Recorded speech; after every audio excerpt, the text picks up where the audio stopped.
मैं बचपन से परमेश्वर को ढूंढ रहा था। मेरे पिताजी आज यहाँ हैं, आप उनसे पूछेंगे। मैंने आपको बताया था मैं एक हिंदू राजपूत परिवार से हूँ। मैं इंजीनियरिंग कर रहा था, इलेक्ट्रॉनिक्स एंड कम्युनिकेशन इंजीनियरिंग। और उस समय स्कूल में पापा का एक स्कूटर होता था, वो स्कूटर स्टार्ट करता था और स्कूल जाने के बजाय मैं ऋषिकेश हरिद्वार चला जाता था। और मैं तलाश रहा था, मैं ढूंढ रहा था। मुझे नहीं पता था कि परमेश्वर खोया नहीं है, मैं खोया था, परमेश्वर मुझे ढूंढ रहा था।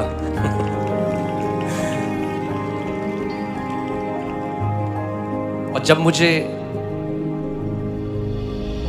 एक परेशानी हुई, एक डिसऑर्डर हुआ, उस समय में मेरा साक्षात्कार प्रभु यीशु मसीह के साथ हुआ। और मुझे आज भी याद है, पहली बार मैं ऐसे एक मीटिंग में गया जहां लोग प्रभु यीशु मसीह की आराधना कर रहे थे। मैं जब वहां गया तो वहां पहला जो वचन मैंने सुना वो परमेश्वर के प्रेम के बारे में था, कि परमेश्वर प्रेम है।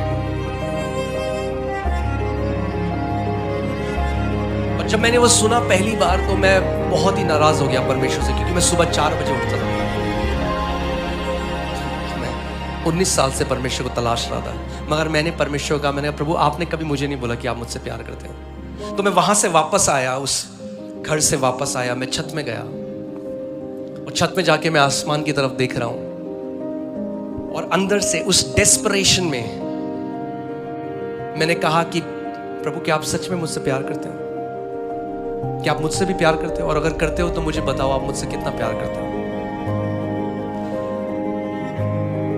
और मैं अपने कमरे में वापस आ गया। और जब मैं अपने कमरे में वापस आया तो मेरे कमरे में एक आवाज जैसे गूंजी। मुझे नहीं पता वो ऑडिबल थी, औरों को वो सुनाई देती या नहीं सुनाई देती। मेरे लिए वो बहुत ऑडिबल थी, या जो सुनी जा सकती थी। और उस आवाज ने कहा, रीड यिर्मयाह 31:3, यिर्मयाह 31:3 को पढ़। मैंने परमेश्वर से 2 सवाल पूछे थे, क्या आप सच में मुझसे प्रेम करते हो? अगर आप करते हो तो मुझे बताओ आप मुझसे कितना प्रेम करते हो। और जब वो आया, और मेरे पास तब तक बाइबल मैंने कभी अपनी लाइफ में नहीं पढ़ी थी। आप जानते हैं ये क्यों परमेश्वर का वचन है? क्योंकि परमेश्वर के वचन ने मुझसे तब बात करी जब मैंने इसको पढ़ा नहीं था। ये जीवित परमेश्वर का वचन है, ये कोई धार्मिक पुस्तक नहीं है। और जब मैंने पढ़ा उसमें तो लिखा था, यहोवा ने मुझे दूर से दर्शन देकर, मैं तुझसे सदा प्रेम रखता आया हूं और इसी कारण मैंने तुझ पर अपनी करुणा बनाए रखी है।